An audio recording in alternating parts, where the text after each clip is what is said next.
তাহলে ভোট পাবে কে? যে আপনাদেরকে আগলে রাখে, আপনাদেরকে বাঁচিয়ে রাখে সে, না যে কথা দিয়ে পালিয়ে যায়, কোনো কথা রাখে না সে। এরকম অজস্র প্রকল্প আছে শ্রমিকদের জন্য। এখন নতুন প্রকল্প যেটা দিদি 2026 ঘোষণা করলো, যুব সাথী 1500 টাকা করে দেওয়া হচ্ছে। যারা চাকরি খুঁজছে, এখনো চাকরি যারা পাননি, তাদের পাশেও দিদি দাঁড়িয়ে গেল। এরকম প্রচুর প্রকল্প আছে যেটা প্রত্যেকটা মানুষ বাংলায় পাচ্ছে।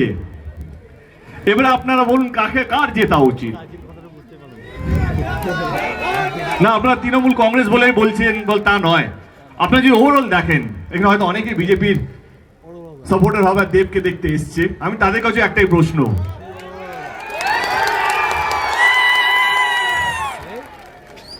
মানে আমি সবাইকে বলছি, মানে আমি তৃণমূল কংগ্রেস বলে তৃণমূল কংগ্রেসকে ভোটটা দিতে আমি কোনোদিন আজ অব্দি বলিনি।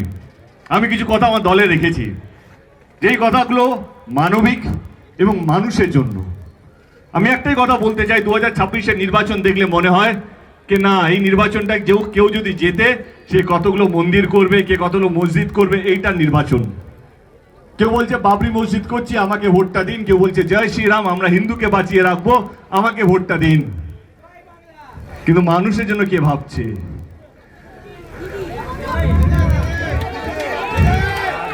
এই নির্বাচন শুধু নয়, বাংলার নির্বাচন শুধু নয়, আমার দেশের নির্বাচন, ভারতবর্ষের নির্বাচন শুধু নয়, পৃথিবীতে যে কোনো জায়গায় যে কোনো নির্বাচন কোনো মন্দির, মসজিদ বা চার্চের জন্য হয় না। যে কোনো নির্বাচন হয় জেতার পর কে কতগুলো স্কুল করবে, কে কতগুলো হসপিটাল করবে, কে রাস্তাঘাট বানিয়ে রাখবে, কে আপনাদেরকে আগলে রাখবে, নির্বাচনটা হচ্ছে সেই নির্বাচন। যে কোনো নেতা, যে কোনো দলের এইটা কাজ নয় কি ধর্ম দিয়ে বিচার করা, কে হিন্দু কে মুসলমান।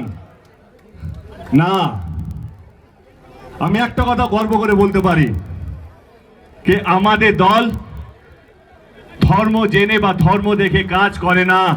আমাদের দলের কাজটাই হচ্ছে ধর্ম। সেই ধর্মটা হচ্ছে মানুষকে আগলে রাখা, বাঁচিয়ে রাখা, মানুষকে এক রাখা। 23 তারিখে নির্বাচন, আপনারা দেখতেই পাচ্ছেন এসআইআর এর জন্য 90 লক্ষর মতন ভোটার চলে গেছে। আমার একটাই প্রশ্ন, এখনো কোর্টে কেস চলছে, যারা 90 লক্ষ তারা আর ভোট দিতে পারবে না বলে আমার যতদূর নলেজ। আমার একটাই প্রশ্ন, এসআইআর যদি হওয়ারই ছিল তো 2 বছর আগে কেন হয়নি? সবাই তো জানতো 2026-এ নির্বাচনের আগে কেন এটা শুরু হলো? 2 বছর আগে, নির্বাচনের আগে কেন শুরু হয়নি?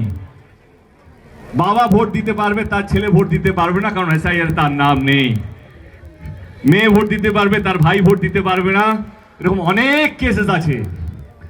তবুও বলবো আজকে দাঁড়িয়ে আপনাদের গ্রামে এসে, কে আমি গত 15 দিন ধরে দলের হয়ে প্রচার করছি, সমস্ত নর্থ বেঙ্গল থেকে সাউথ বেঙ্গল, মেদিনীপুর থেকে 24 পরগনা, সব জায়গায় যাচ্ছি। আমি একটা কথা বলে যাই, যে যাই বলুক না কেন, যে যাই করুক না কেন, তৃণমূল কংগ্রেস 2021-এর থেকে অন্তত 5 থেকে 10টা সিট বেশি পাবে, এটা লিখে নিও।